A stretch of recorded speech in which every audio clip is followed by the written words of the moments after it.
Riven Echoforge Reflection. Riven Echoforge Reflection hadn't smiled in decades, not since the celestial gardens began to fade. Once his mirrors weren't mere glass and silver, but windows into blossoming worlds, reflecting joy, hope, even futures untold. Now they showed only grey.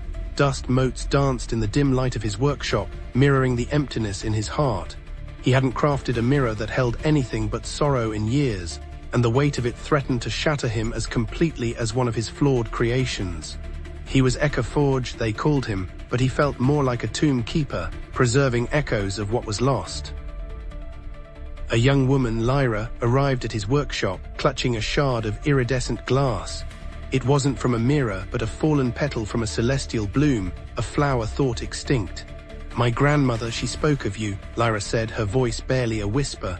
"She said you could remember, that your mirrors could hold the memory of the gardens before the blight."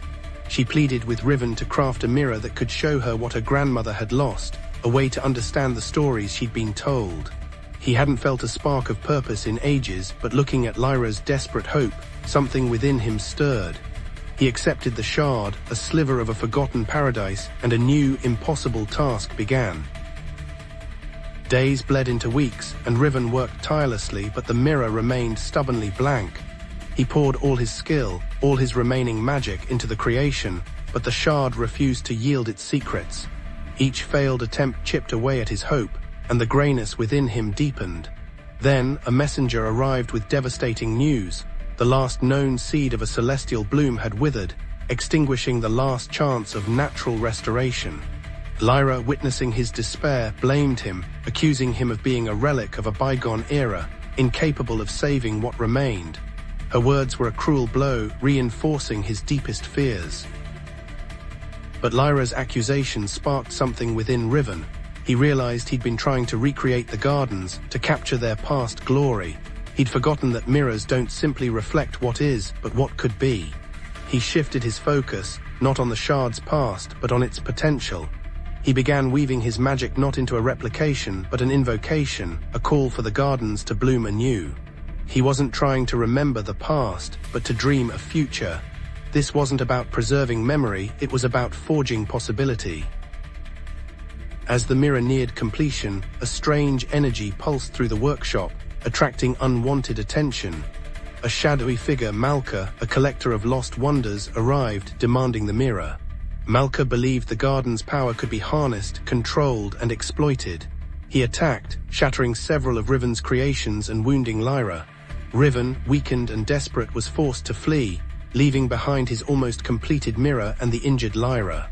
He felt utterly defeated, convinced Malka would corrupt the last vestige of hope. Hiding in the ruins of an ancient observatory, Riven discovered a hidden inscription. "The reflection is not in the glass, but in the maker." He realized his despair, his focus on loss, had been the barrier all along. The mirror wasn't meant to show the gardens, it was meant to reflect the hope within his own heart. He understood he possessed the power to reignite the celestial gardens, not through magic or artifacts, but through his own belief, his own capacity for wonder. The shard hadn't been the key, he had. Riven returned to his workshop, confronting Malka. He didn't fight with spells, but with a mirror, reflecting Malka's own greed and ambition back at him. Overwhelmed by his own darkness, Malka retreated. Then Riven turned to the mirror he'd created, not with sorrow, but with joy, with a renewed sense of purpose. As he gazed into its depths, a single radiant bloom appeared, then another, and another, until the workshop was filled with the shimmering light of the celestial gardens, reborn. Lyra, healed and radiant, stood beside him, witnessing the miracle. Riven Echoforge Reflection finally smiled, his heart reflecting the blossoming world he had helped to create.